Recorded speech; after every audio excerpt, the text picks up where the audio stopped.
नमस्कार साथियों, आज हम आपको एक ऐसे लड़के के बारे में बताने जा रहे हैं जिसको जानने के बाद शायद आप इमोशनल हो जाओगे।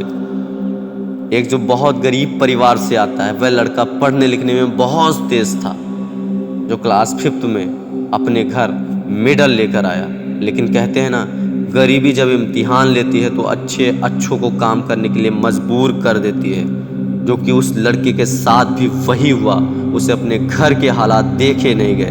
जो पढ़ना चाहता था वही अब काम के लिए इधर उधर भटकने लगा। फिर जाके उसे BR हुंडई कंपनी में काम मिला।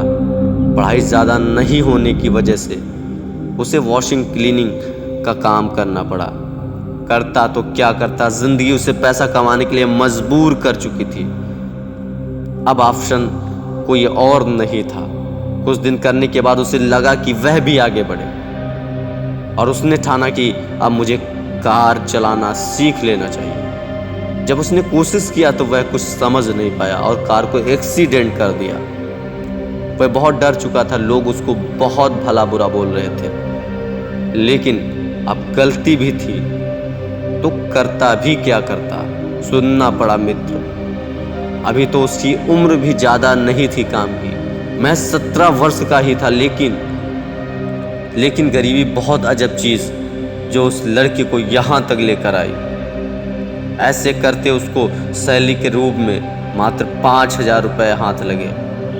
बाकी के पैसे कट गए थे जो कार डैमेज हुई थी उसकी भरपाई के लिए।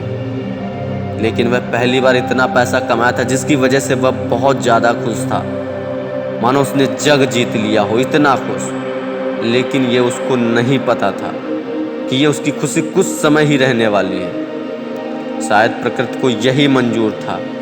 अगले ही कुछ दिनों के बाद उसको वहाँ से निकाल दिया जाता है। उसको बहुत ज़्यादा दुख होता है और वह नौकरी के तलाश में लखनऊ और फिर उसकी किस्मत मुंबई की ओर ले जाती है, जहाँ उसे भी नहीं पता होता वहाँ उसके लिए क्या होने वाला है। इधर वह बिना घर के परिजनों को बताए ही निकल पड़ता है मुंबई। जब उसके पिता को पता चलता है कि बेटा उससे बहुत दूर जा रहा है तो वह फ़ोन पर फफक कर रोने लगते हैं। ये होती है गरीब लड़के की ज़िंदगी, जो उसको भी नहीं पता होता कि कहाँ ले जाएगी। इसीलिए अपने माँ बाप का ख्याल रखो, कब वो तुमसे बिछड़ जाए या आपको उनका साथ छोड़ना पड़े, कुछ पता नहीं दोस्त। अगर माँ बाप तुम्हें पढ़ा रहे हैं तो जी तोड़ मेहनत कर पढ़ लो, मौका दोबारा नहीं आता। जैसा इस गरीब लड़के के साथ हुआ, कहीं आपके साथ ना हो। यह इमोशनल रियल स्टोरी कैसी लगी हमें ज़रूर बताएं।